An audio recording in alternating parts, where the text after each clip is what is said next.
Okay, so I'm going to do a tutorial for how to do the loft cutout for a stairwell, and I'll show you a couple of ways to do it. So let's start by making our house. Just going to do kind of a box house. And let's say I just want this to be a straight cutout with a stairwell on the wall. So I'm going to make a half wall here. I'm going to delete the floor. I'm going to put in some lights so you can see what I'm doing. Just like that. So we have our cutout here. Now I'm going to delete the enough pieces to accommodate your stairs. And then we're going to again delete that floor that just came back. So now we've got two separate rooms here. Don't worry about the lighting being weird. All you have to do is come up here and put down a piece of foundation that's the same size as the house. That's going to create a ceiling, so you're not just going to see the sky when the walls are down. Oops. So from here, you would be able to just put in your stairs, like so. And you can even, from here, you can mess with the shape of your stairs. Let's put down some lights down here, just again, so we can see. So now you see you've got the stairwell. This, you can even just kind of tuck it into a corner if you wanted to do it that way. And I'll show you what that looks like. So we're going to just copy this.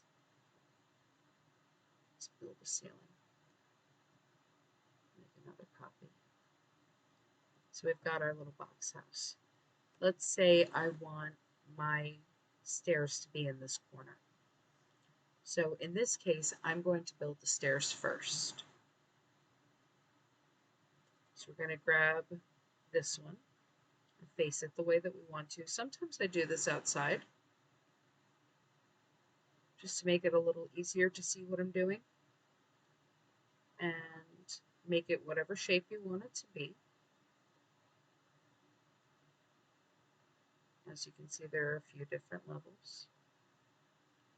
But let's, for this one, just say we're going to use this L shape.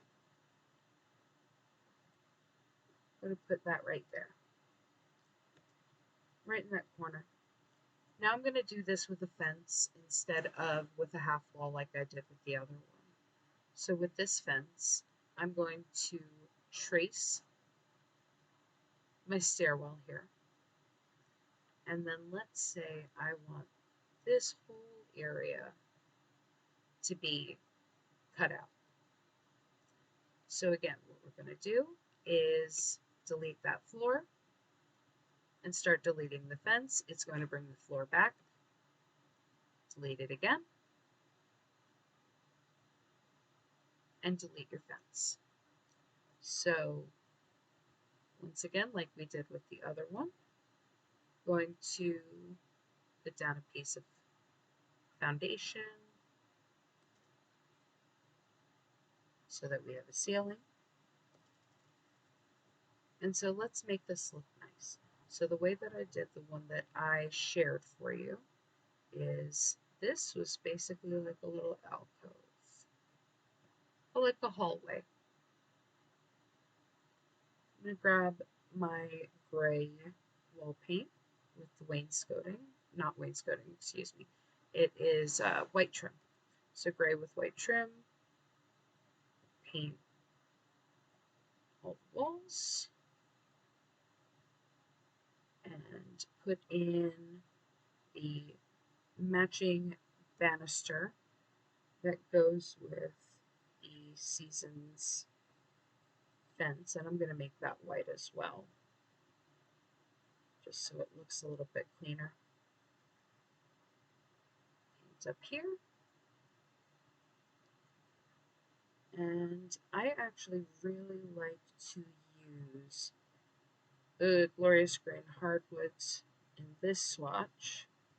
I think that looks really nice with the gray. Put that down. Oops. There we go. And so if you look from in here, you can see you've got this. Of course, you're not going to want to put any lights that are going to be here.